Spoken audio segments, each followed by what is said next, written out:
نوس فارسة وعنا تخكر عركة مزنعي زحلنا تموت شمله بيت قنعي ودن بسنبلاي بلا فانوس ما أزلنا تناي ترمعنا زمانة صبرنا قنبلا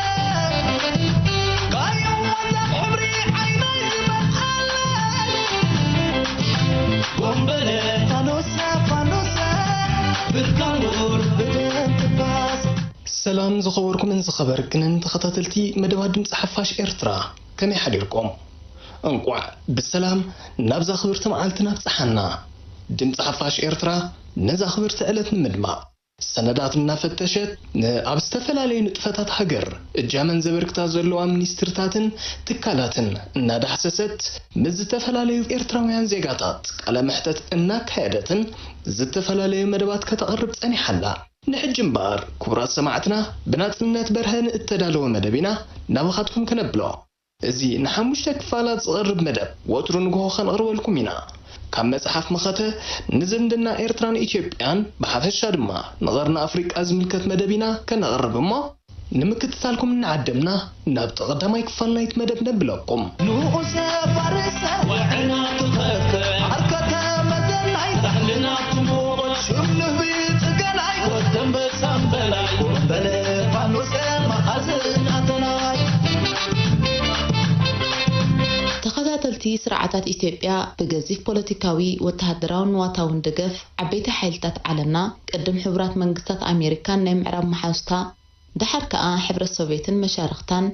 مسر سوسانة حزب إرتران متقواس زكايد وخينات مسؤوت أساسيرو أبل على حزب إرترا زفتصمو جاملا وهلكيد عمد أبل على سبعونت نايكوينات قبنن حدا خاب ملاليتات نيز حلفة 8 عمتات تاريخ إرتران إثيوبيانيو بسلطن متكلات دحرنا طنت إرترا إذا حلف قبنات زي بوقع يقريتا خحتتلون كحساق خفللون زقباي نيروم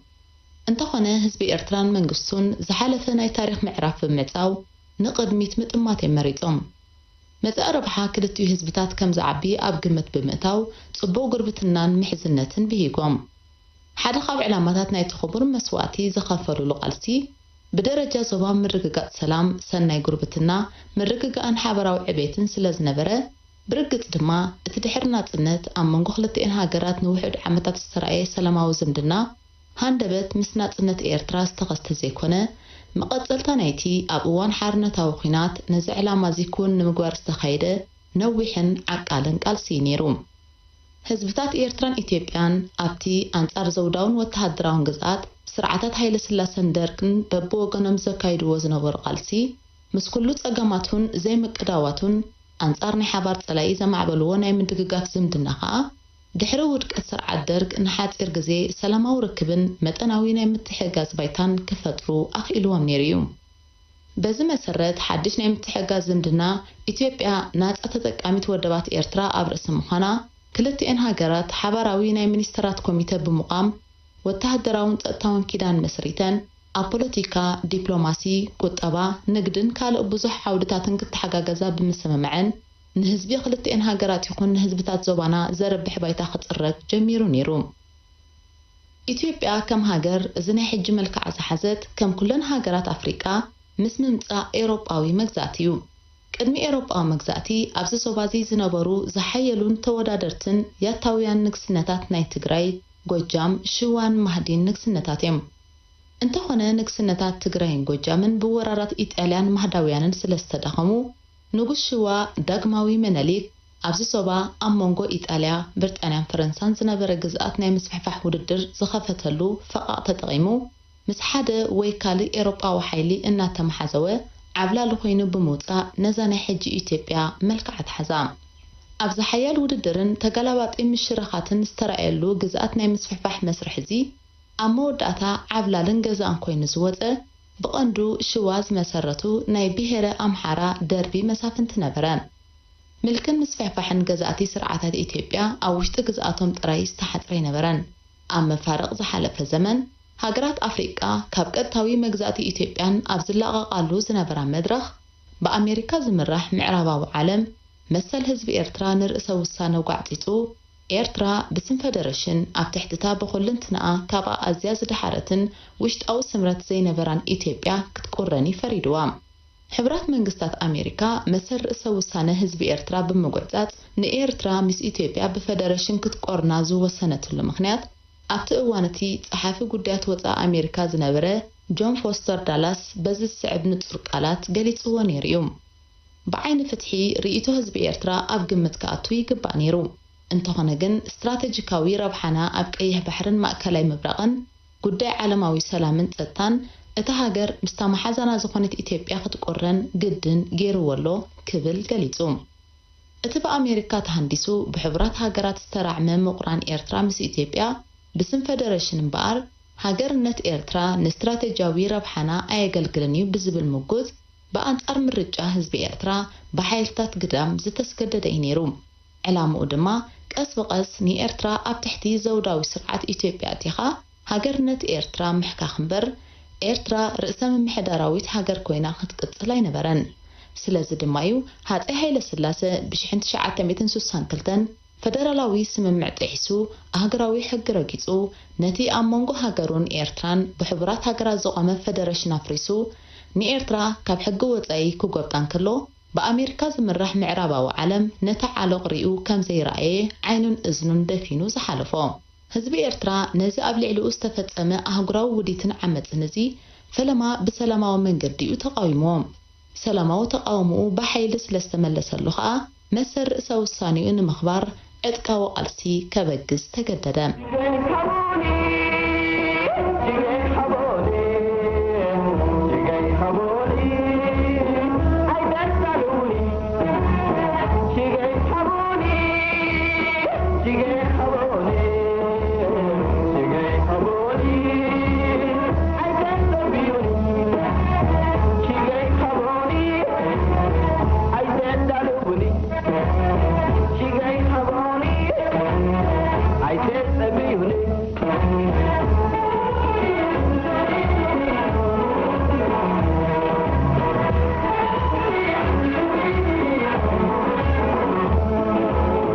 ውድባት ሰውራ ኤርትራ ኣውራ ድማ ህዝባዊ ግንባር ሓርነት ኤርትራ ገዛእቲ ኢትዮጵያ ብዘይካቲ ኣብ ልዕሊ ህዝቢ ኤርትራ ዝፍጽምዎ ርኡይ ዓመፅ ኣብ ልዕሊ ህዝቦም እውን ዘውርድዎ ዝነበሩ ግፍዕን ጭኮናን ኣብ ግምት ብምእታው ካብ ፈለማ መድረኻት ሒዞም ምስ ፍትሓዊ ቃልሲ ዝተፈላለዩ ህዝብታት ኢትዮጵያ ብንዋትን ሞራልን ይደጋገፉ ነይሮም እዮም ከም ኣካል ናይዚ ምድግጋፍ እዚ ኣብ መጀመርታ 1970ታት ምስ ህዝባዊ ሓይልታት ሓርነት ኤርትራ ኮይኖም ናይ ቃልሲ ተመክሮ ዝቐስሙ ዝነበሩ ናይ ሰውራዊ ሰልፊ ህዝቢ ኢትዮጵያ ኢፒአርፒ መስረቲ ኣብ ሜዳ ኤርትራ ነበሩ ንዕጥቃዊ ቃልሲ ህዝቢ ኤርትራ ከም ተባዕ ብድሆ አንጻር ጭቆናን ሞዴል ናይ ቃልስን ብምውሳድ መሰል ተጋሩን ብብረት ክረጋገጽ ኣለዎ ዝብሉ ተቃለስቲ ባእታታት ትግራይ እውን ዕጥቃዊ ቃልሲ ንምብግጋስ ካብ መጀመርያ 1970ታት ጀሚሮም ምስተጋድሎ ሓርነት ኤርትራ ርክባት የካይዱ ነበሩ ስርዓት ሃይለ ስላሴ ኣብ ዝወደቐሉ እዋን እቶም ኣብ ትሕቲ ጽላል ህዝባዊ ሓይልታት ዝነበሩ ናይ ኢፒአርፒ ተቃለስቲ ኣብ ውሽጢ ኢትዮጵያ ዕጥቃዊ ቃልሲ ንምክያድ ካብ ኤርትራ ናብ ትግራይ ሰጊሮም ኣብ ከባቢ ዓሲምባ ሰሜን ትግራይ ሰፊሮም ዕጥቃዊ ቃልስን ኣብ ከተማታት ህዝቢ ናይ ምውዳብ ስራሕትን ጀመሩ ጎን ጎን እዚ ደገፍ ተጋድሎ ሓርነት ኤርትራ ዝነበሩ ግንባር ገድሊ ሓርነት ትግራይ ማለት ግግሓት ዝተሰመየ ውድብ ኣብ በረኻታት ትግራይ ክንቀሳቐስ ጀሚሩ ነበረ ኣብ ህዝባዊ ሓይልታት ሓርነት ኤርትራ ኮይኖም ዝቃለሱ ዝነበሩ ገለ ተጋሩ ተጋደልቲ ድማ ምስቶም ኣብ አዲስ አበባ ማሕበር ገስገስቲ ብሄረ ትግራይ መስሪቶም ዝንቀሳቐሱ ዝነበሩ ተማሃሮ ብምርኻብ ኣብ ለካቲት 1975 ተጋድሎ ሓርነት ህዝቢ ትግራይ ዝተሰሚ ድሓር ስሙ ናብ ህዝባዊ ወያነ ሓርነት ትግራይ ዝተቀየረ ውድብ ብምቋም ኣብ ደደቢት መሬት ትግራይ ዕጥቃዊ ቃልሲ ኣበጋገሱ ሕመረት ካድረታት ናይ ዝውድብ እዚ ኣብ መደበር ታዕሊም ህዝባዊ ሓይልታት ባሕሪ ባራ ዝሰልጠኑ ነበሩ ብዘይካዚ ካልእ ዝተፈላለዩ ውድባት ናይ ተጋሩ ነበሩ ብራእሲ መንገሻ ስዩም ዝምራሕ ዲሞክራሲያዊ ሕብረት ኢትዮጵያ ኢዲዩ ምንቅስቃስ ሓርነት ህዝቢ ትግራይ ጠርናፊት ኮሚቴ ዝበሃሉ አንጻር ስርዓት ደርግ ዝቃለሱ ጉጅለታት ኣብ ሜዳ ትግራይ ይነጥፉ ነበሩ ጠርናፊት ኮሚቴ ቀቅድሚ ምምስራት ኢዲዩ መራሒኦም ክምለስ ንዝደልዩ ዝነበሩ ደገፍቲ ራእሲ መንገሻ ዝቆመት እያ ስማ ከም ዝሕብሮ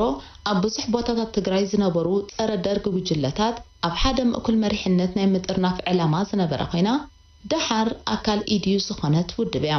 ኣብ መንጎዞም በብወገኖም ንቃልሲ ኣብ ሜዳ ትግራይ ዝተረኸቡ ዝተፈላለዩ ውድባት ዝነበረ ናይ ኣመለኻኽታ ፍልሊ ናብ ጎነፃዊ ግጭት ምስ ኣምርሐ ኣብ መወዳእታ ዓብላሊ ኮይኑ ዝወፀ ድማ ህዝባዊ ወያነ ሓርነት ትግራይ እዩ። ካብ 1984 ክሳብ 1988 ዝነበረ 4 ዓመታት ዝምድና ህዝባዊ ግንባርን ህወሓትን ዝምድናታቱ ተበቲኹ ዝነበረሉ መድረኽ እዩ። ኣብዚ መድረኽ እዚ ምስ መቋም ማለሊት ተኣሳሲሩ ኣብ ውሽጢ መሪሕነት ወያነ ፖለቲካዊ ስኽነት ኣይነበረን። በዚ ድማ ህወሓት ወተሃደራዊ ስርሒታት ኣንጻር ስርዓት ደርጊ ኣደስኪሉ ኣብ ውሽጣዊ ፖለቲካዊ ቃልሲ ዝተጸምደሉ መድረኽ ነበረ። ከም ኣካል ናይቲ ንወያነ ብውሽጡ ዝህውፆ ዝነበረ ሕሉፉን ዘይኩንነታውን ኣረኣያታት ድማ መሪሕነት ወያነ ንህዝባዊ ግንባር ብዶብን ካልእን እናሰበበ ኣብ ዘይድሊ ቆይቅን ነገርን ክእቱ ናብ ጎነ ዘምርሕ ቀጻሊ ምትኹታኻት የካይድ ነበረ። መሪሕነት ህዝባዊ ግንባር ናይ ወያነ ተግባራት ነቃልሲ ክልቲኦም ህዝብታት ናብ ዘይድሊ ማእዝን ክወስድ ምዃኑ ብምስትውዓል ንጎስጓሳትን ምትኹታኽን ወያነ ብትዕግስቲ ክሰግሮ መረፀ። ካብ ጓል መንገዲ ብምእላይ ብሙሉእ ሓይሉ ናብ ተቐንዲ ዕላምኡ ብምትኳር ወተሃደራዊ ቃልሱ ኣንጻር ሰራዊት ደርግ ኣበራትዖ። ምስ ምድምሳስ ናደው እዝ ወተሃደራዊ ሚዛን ሓይሊ ናብ ረብሓ ህዝባዊ ግንባር ተቐየረ። ህዝባዊ ግንባር ዝተኸተሎ ናይ ምርብራብ ስትራቴጂ ብኣንጸባራቒ ዓወት ወፂኡ ውድቀት ስርዓት ደርጊ ክቀላጠፍ ዝረኣየ መሪሕነት ወያነ ከዓ ነቲ ህዝባዊ ግንባር ዝኽተሎ ዝነበረ ወተሃደራዊ ስትራቴጂ ኣትሪሩ ክነቕፎ ከም ዘይጸንሐ ብዘይ ሕንከት ግልብጥ ኢሉ ክሳብ ብሬድኡ ህዝባዊ ሰራዊት ሓርነት ኤርትራ ዝተጎናጸፎ ዓብን ወሳንን ወተሃደራዊ ዓወት ብምንኣድ ውድቀት ስርዓት ደርግ ዝያዳ ንምቅልጣፍ ዝምድና ክልቲኡ ውድባት ናብ ንቡር ተመሊሱ ወተሃደራዊ ስርሒታት ክወሃሃድ ናይ መሪሕነት ርክብ ክካየድ ጻውዒት ኣቕረበ። ጻውዒት ህወሓት ብሬድዮ ወያነ ድሕሪ ምቅልሑ ህዝባዊ ግንባር ብ29 መጋቢት 1988 መልእኽቲ ህዝባዊ ግንባር ንህዝቢ ትግራይ መሪሕነትን መሰረታትን ህወሓት ኣብ ትሕቲ ዝብላ ርእስቲ ንኣካይዳ መሪሕነት ወያነ ብትሪ ዝነቅፍ ብድምፂ ሓፋሽ ዝተቃልሐ መግለፂ ውፅአ። ድሕሪ እዚ መልእኽቲ እዚ ኣብ ሚያዝያ 1988 ኣብ ካርቱም ኣብ መንጎ መሪሕነት ክልቲኦም ውድባት ርክብ ተኻይደ። ኣብዚ ዝስዕብ ነጥብታት ከዓ ስምምዕ ተበፅሐ። ኣብ ክንዲ ናብ ዝሓለፈ ፍልልያት ምጥማት ክልቲኦም ወገናት ኣብ ህልዊ ኩነታትን መጻኢ ዕድል ህዝብታት ኤርትራን ኢትዮጵያን ኣተኪሮም ብሓባር ክሰርሑ ኣብ መንጎ ክልቲኦም ወገናት ሰፊሕ ወተሃደራዊ ምትሕግጋዝን ናይ ሓበሬታ ምልውዋጥን ክህሉ መሪሕነት ወያነ ወተሃደራዊ ስርሒታቱ ከበራብርን ከዕብን ህዝባዊ ግንባር ከዓ ዘድሊ ናይ ዕጥቂ ሓገዛት ክገብር ናይ ታንክታትን መዳፍዕን ደገፍ ከምኡውን ኣብ ምጽጋን ኣጽዋራትን ተሽከርከርትን ምስ ወያነ ክትሓጋገዝን ስልጠናታት ክህብን ኣብ ናይ ክልቲኡ ውድባት ፖለቲካውን ዲፕሎማስያውን ንጥፈታት ምውህሃድ ክህሉ ድሕሪ ዝርክብ እዚ ሓድሽ ናይ ምትሕግጋዝ ሃዋህው ተፈጠረ። ኣብ ዝቐጸለ ኣኼባታት ድማ ኣብ ጉዳይ ኣፈታትሓ ፖለቲካዊ ሽግራት ኢትዮጵያ ምኽባር ብሄራዊ መሰል ህዝቢ ትግራይን ካልኦት ብሄራት ኢትዮጵያን ኣብ መንጎ ዝተፈላለዩ ተቃወምቲ ኢትዮጵያ ክህሉ ብዛዕባ ዝግባእ ምትሕግጋዝ ድሕሪ ውድቀት ስርዓት ደርግ ብዛዕባ ዝምስረት ንኹሎም ተቃወምቲ ውድባት ኢትዮጵያ ዘሳትፍ መሰጋገሪ መንግስቲ ከምኡውን ኣፈታትሓ ጉዳይ ኤርትራ ኣብ ዝኣመሰሉ መሰረታዊ ሕቶታት ዓሚቕ ዘተታት ተኻየደ። በዚ ሓድሽ ናይ ምርድዳእ መንፈስ ዝሓለፈ ቆይቁን ዘመተታትን ተሰጊሩ ሓድሽ ዝምድና ተመስረተ። ክልቲኦም ውድባት በበይኖም ኮይኖም ብሓባር ዘካይድዎ ወተሃደራዊ ስርሒታት ሰፍሐን ብውህደት ቀጸለን። ድሕሪ ምድምሳስ ናደው እዝ ህዝባዊ ግንባር ነቲ ደርግ ካብ ዝተፈላለዩ ከባቢታት ኢትዮጵያን ኤርትራን ኣጽዋርን ሰራዊትን ኣኪቡ ብምምጻእ ኣብ ዓበት ንምምላስ ዘካይዶ ንኣስታት 6 ኣዋርሕ ዝቐጸለ ሓያልን ተደጋጋምን ውግኣት ኣብ ምምካት እዩ ተጸሚዱ። ስርዓት ደርግ ድማ ማዕረ ማዕረቲ ኣብ ግንባር ከረን ዘካይዶ ዝነበረ ተደጋጋሚ መጥቃዕትታት ኣብ ትግራይ ሽረንዳ ስላሰ ብዝሒ ዘለዎ ሰራዊት ኣኪቡ ንሰራዊት ወያነ ካብቲ ከባቢ ጸሪጉ ብምዕራብ ኤርትራ ቅድሚኡ ዘይነበረ ሓድሽ ግንባር ንምኽፋት ምድላዋት የካይድ ነበረ። በዚ ድማ ኣብ መንጎ መሪሕነት ህዝባዊ ግንባርን ወያነን ብዝተበፅሐ ወተሃደራዊ ስርሒታት ናይ ምውሃድን ምትሕጋዝን ስምምዕ መሰረት ኣብ ቀዳማይ ሰሙን ለካቲት 1989 እቲ ኣብ ሽረንዳ ስላሰ ዝተኣኻኸብ ዝነበረ ገዚፍ ሰራዊት ክድምሰስ ተወሰነ። ሓደ መካናይዝድን ሓደ ኣጋርን ብርጌዳት ህዝባዊ ግንባር ከዓ ኣብቲ ውግእ ብምስታፍ ዓቢ ግደ ኣበርከቱ። ኣብዚ ሰራዊት ህዝባዊ ግንባር ዝተሳተፈ ዳግማይ መጥቃዕቲ ስርዓት ደርግ ኣብ ሽረ ዝኣከቦ ገዚፍ ሓይሊ ተሳዒሩ ተበታተነ። በዚ ድማ ደርግ ሰራዊቱ ካብ መላእ ትግራይ ስሒቡ ኣብ ኤርትራ ዝነበረ ወተሃደራዊ ዓቕሙ ከደልድል ወሰነ። ናይ ኤርትራ ዕርፍን ተጽንዐ ትግራይ ናብ ተቡለ ይብላን ዝብል ቅማረ እዩ። በዚ ቅማረ እዚ ድማ ደርግ ንኹሉ ከባቢታት ትግራይ እንተላይ ንመቐለ ራሕሪሑ ኣብ ከባቢ ማይጨው ኣላማጣ መከላኸሊ መስመር ሓዘ። እዚ ዓወት እዚ ፍናን ህዝቢ ትግራይ ክብ ብምባል ንወተሃደራዊ ዓቕሚ ወያነ ብብዝሒ ተሰለፍቲ መንእሰያት ብተዓጻጻፊ ኣዕበዮም። በዚ ድማ ወተሃደራዊ ዓቕሚ ወያነ ብደረጃ ክፍላተ ሰራዊት ከዓብን ከሎ መካናይዝድ ክፍለ ሰራዊት ንምዃን ከዓ ካብ ኤርትራ ብዝኸዱ ኣሰልጠንቲ ናይ ታንክ፣ መድፍዕ፣ ረሻሽ፣ ጸረ ታንክን ጸረ ኣየርን ሚሳይላት ስልጠናታት ክወሃብ ጀመረ። ስርዓት ደርግ ካብ መቐለ ድሕሪ ምስሓቡ ሰራዊት ወያነ እግሪ ሰዓበ።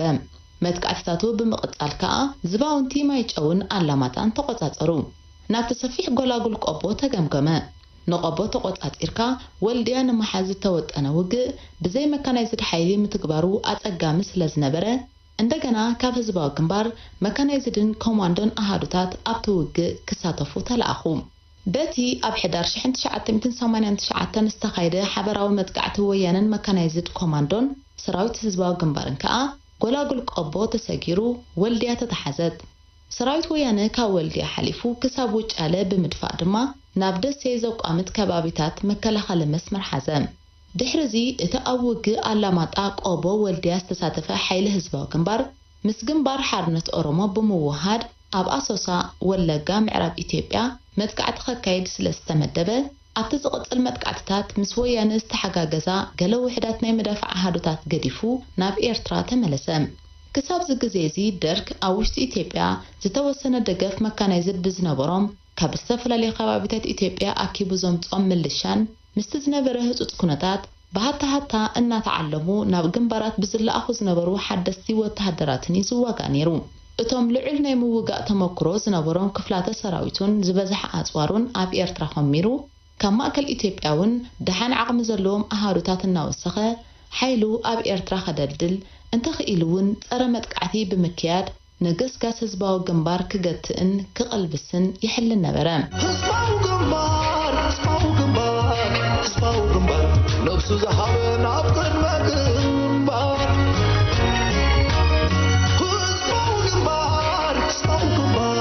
ህዝባዊ ግንባር ንስለ ሓፋሽ ነብሱ ዝግብር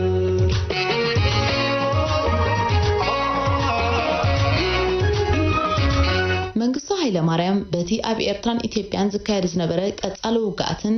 ኣብ ውሽጢ እቲ ስርዓት ዝተፈጥረ ተቃውሞን ሚሕር ስለ ዝተዋጠረ ብ5 ሰነ 1989 ህጹጽ ኣኼባ ባይቶ ጸዊዑ ጉዳይ ኤርትራ ብሰላም ንምፍታሕ ንሰላማዊ ዘተ ቁርብ ምዃኑ ኣፍለጠ። ኣብ መንጎ ህዝባዊ ግንባርን ስርዓት ደርግን ካብ መፋረቕ 1978 ናይ በርሊን ኣኼባ ጀሚርካ ጉዳይ ኤርትራ ብሰላም ንምፍትሑ ብምስጢር ውጽኢት ዘይተረኽቦ ክሳብ 10 ዝኸውን ርክባት ተኻይዱ እኳ እንተኾነ ደርግ ንፈለማ ግዜ ብቆልዑ ኣብ መኣዲ ዘተ ክቐርብ ዝተቐሰበሉ ግን ኣብዚ መድረኽ ዝነበረ ብ7 መስከረም 1989 ኣብ ከተማ ኣትላንታ ብመንጎኝነት ፕሬዝደንት ኣሜሪካ ነበር ጂሚ ካርተር ቀዳማይ ርክብ ድማ ተኻይደ። ሽዑ እውን እንተኾነ ስርዓት ደርግ ምስ ህዝባዊ ግንባር እንተዘይኮይኑ ምስ ካልኦት ተቃወምቲ ኢትዮጵያ ክዘራረብ ፈቃደኛ ኣይነበረን። ደርግ ምስ ህዝባዊ ግንባር ጥራይ ክዘራረብ ምምራጹ ወያነ ብናያቀት ስለ ዝጠመቶ ከዓ መራሕቲ ወያነ ሻዕብያ ጥራይ ኣይኮነን ተቃዋሚ ስለምንታይ ከም ምሳና ዘይትዘራረቡ ዝተሕዝትኡ ደብዳቤ ናብ ሰበስልጣን ስርዓት ደርግ ስለ ዝለኣኹ ምስ ወያነ እውን ሒደት ርክባት ተኻይዱ ነይሩ እዩ። ኣብቲ እዋን እቲ ስትራቴጂያዊ ዝባውንቲ ደብረ ታቦር ኣብ ትሕቲ ቁጽጽር ወያነ ኣትዩ ብምንባሩ ንኸተማታት ባህር ዳርን ጎንደርን ንመጥቃዕቲ ቁልዓት ገይርዎን ነበረ። ሳልሳይ ክፍለ ጦር ካብ ኤርትራ መጽዩ ኣብ ግንባር ደብረ ታቦር ምስ ተደረበ ከዓ ደርግ ነዊሕ ከይጸንሐ ደብረ ታቦር ካብ ኢድ ወያነ ብምምዛዕ ሓያል ጸረ መጥቃዕቲ ፈነወ። በዚ መጥቃዕቲ እዚ ሰራዊት ደርግ ንደብረ ታቦር መሊሱ ኣብ ትሕቲ ቁጽጽሩ ኣእተዋ። ውግእ ደብረ ታቦር መሪር ስለ ዝነበረ ኣብቲ ብሓደስቲ ተሰለፍቲ ዝተዓብለለ ሰራዊት ወያነ ዘስዓቦ ናይ ሞራል ምትንኻፍ ናብ ማእከል ኢትዮጵያ ናይ ምቕጻል ስምዒት ከሃስዮ ክኢሉ ነበረ። መሬትና ሓራውፂና ኢና ውግእ ዝቐጽል ምኽንያት እንታይ ኣለና ዝብል ሕቶ ኣብ ኣኼባታት ናይ ተጋደልቲ እናተላዕለ ኣካታዕ ኾነ። بإدوانينهم ناب عدوم زملسو تقادلتون قطرهم بأشحات سقطر نبرا أبز مدرخزي مريحنة ويانا نتقراي بين حاراوت إخا كأسين كامنبار كمزي كأل نهزب من أسياتن تقراي نمأمان سفيح قوسقوسات يكايد نبرا درك أب دبر تابور استوغنات أفعوات من تلك فنان هزبن تقرالين نمحداس دما كاب هزباو جنبار توسقتي أهارتات مدافع بمدراب داقماي عوت مدقعتي تفتيمو ويانا ندبر تابور داقيمو توقتات أرام هزباو جنبار أب ترش حنت شعاتي متنتسعان مس جنبار حارنة أرمو بمتحببار أب أسوسا برك أو مدقعتي دحرم فتسامو أب لكاتي تشحنت شعاتي متنتسعان بسرحي تفنقل أبات عن كبابي أنزنبر جزيف سراويت دمسسام كساب سنة شحنت شعاتي متنتسعان أب زنبر أوارح هزباو جنبار بدبوب مدقعتو بمقطال نسان عفا عبد غيحن سجنيتن تقوت أطيرو أب جنبارات جند عندك أمحرن حيال من ربراب أب زكايدو اللوز نبر أوان دما أوشت إثيوبيا ويانا أب جنبارات وجالة سمين شوان دبر تابورن عريدو درج زكايدو زنبرت أرى مدقعتات إنا مكتن متأنا نقص مدقعتات إنا فنون نخالق زسفح مدقعتي يدالو نبرام سراو الدرج بوجنو بزست تقصى جنبارات قبل علو ويانا زي عود أرى مدقعتات إنا فتسما بسمين ون ني إرترا مس غوندر زراخب مسمر بشانخ مرب نمخفات ني عقل صبت أرى مدقعتي فتينو نبرام انت خنا أبتنا لكاتي تشحنت شعاتة متنتس عن حدا وقع حيلتات هزباو جنبار ناب كبابي عدوا دعرو تقلي مسمرات رامات أوين مسجلة أهارتات ويانا تحبابيران بممكات تسافي عن ملسوم بزد ما درك أب إيرتران ماكل إثيوبيان زفتنو تدقاقا من برتو عني عقل صبت أرمت قعدتات تداخيمو زفلام ودك الدرك كاب أوارح كمزي حالف دما قوليحو ترأيب أمو داتا شحنت شعاتة متنتسعان فلما شحنت شعاتة متنتسعان حدا ملؤ مكانيزد برجيد هزباو جنبار ناب إثيوبيا سجرة هزباو جنبار أبت أوانتي 4 مكانيزد برجيداتهم نيرماو سلازي إذا حيلزي درجة حدا ربعي كم مكانيزد عقم هزباو جنبار مخانيوم نأستات كل التورحي أب جنبار دبر تابور أب كبابي جرجرا سفيرو زدلم الدلاوات دحر مكياد دما ويانا بهردارن غوندرن مقوص أرز وطنو وفرت هيدروس تسمي بعب مكانيزد حيلي زتدقفه سفيح مدقعتي تجمرا سرعة درك أوشت إثيوبيا خبز نبر سراويتو اتبتزامادي زحش زبهال أبز خوابيتات زيو أسفيرو ونيرو سراويت ويانا أقدم بيلو نزا حيلزي بمدقع بهردارن مقوص أرفتينو كوان تنبره أبتو غلاغل زبزحو قرط مريت بمكانيزد حيلي تتأنا خيرو زعارده سراوي درك سلازبردهو اتمدقعتي عوتاي نبرن أمو داتا لكاتي تشحنت شعاتة متتسعن حدن أب جنبار دبر تابور كبابيتات ورتا عدي السمن هامسيت دحرس تخايده برتوع ناي تانك بتانكن أقار سراوي تنقطم أبت خبابي زعارده بالعلي 4 تانكتاتن 10 مدافعاتن استتأنا خره بزحز نبرو سراوي درك تسعيرو تبتاتنم بهردارن غوندرن دما أب تحت قصصر سراويت ويانن أهارزات هزباو كمبارن أتوام زيا وصي كام نغسي اخل زيا انتو كاب حارسي مبح مراختي كاب حاسه سرستو بود بل كاب طلع شغوبز نار دلي تبغسي غوبز نار دلي تبغسي شيخاني خامستو على عين انت حلالي خا كبراتن كبرانن سمعتنا دقيمنا روحس بعلنا تنت كخونلكم اناتمننا نلوم زدالنا يوم مدب ابزازينا لنا صباح كرايك فالحزنا لكم كساب نراخب سناي معالتن منه السلام